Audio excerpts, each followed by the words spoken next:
在一个严寒的冬天，天空飘着小雪花，苍茫的大地上，有一双孤独的脚印踏在厚厚的雪地里，正在一步两步地蹒跚前行。贾桂安发现夜色即将笼罩，灰茫茫的前方看不见人烟与村落。还要走多久才能到达？贾桂安从年轻时离乡背井来到中国，在他马不停蹄的宣教旅途上，充满死亡与孤单的威胁。这次行程，残酷的天气，心中的孤寂，几乎将他击倒。因为在不久前，一位常与贾桂安结伴同行的年轻宣教士，不幸被盗匪杀害身亡。想到那些已经为主殉道的同伴们，贾桂安悲伤的眼泪大颗大颗地滑落下来，包括天真可爱的维拉。年仅5岁的她，没能逃过1900年义和团事件的劫难，患病而死。在那次严重的危机里，贾桂安也险些丧命。他与维拉的父母、清济莲宣教士一家4口被仇视西方人的义和团抓到，5个人被毒打到鼻青脸肿，鲜血淋淋。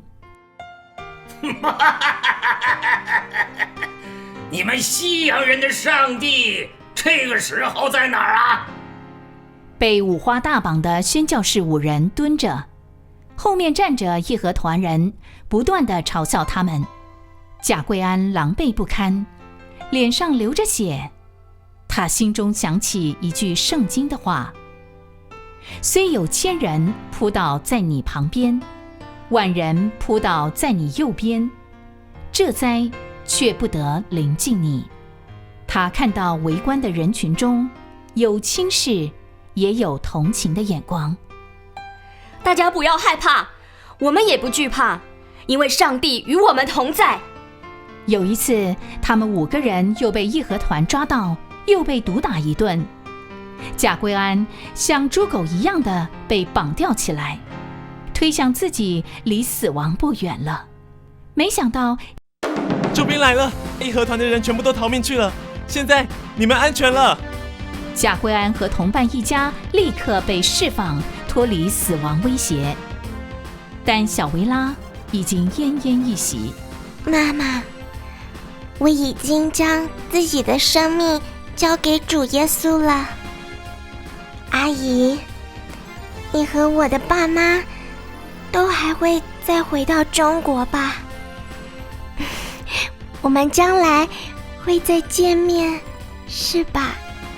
在义和团的逼迫和逃难的艰险中，5岁的维拉不幸罹患痢疾而死。经历义和团事件的危险和挑战，并没有使贾桂安放弃向中国人传福音的心志。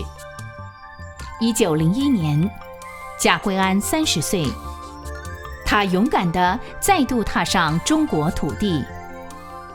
贾桂安在中国全心投入妇女的关怀工作，特别是农村妇女，她们深居简出，一辈子就埋在阴暗的厨房与生育家计的劳碌中度过。贾桂安陪伴他们在晒谷场工作，跟着他们进入被油烟熏黑的阴暗厨房，聆听他们的心声，不厌其烦地教他们识字、唱诗歌与祷告。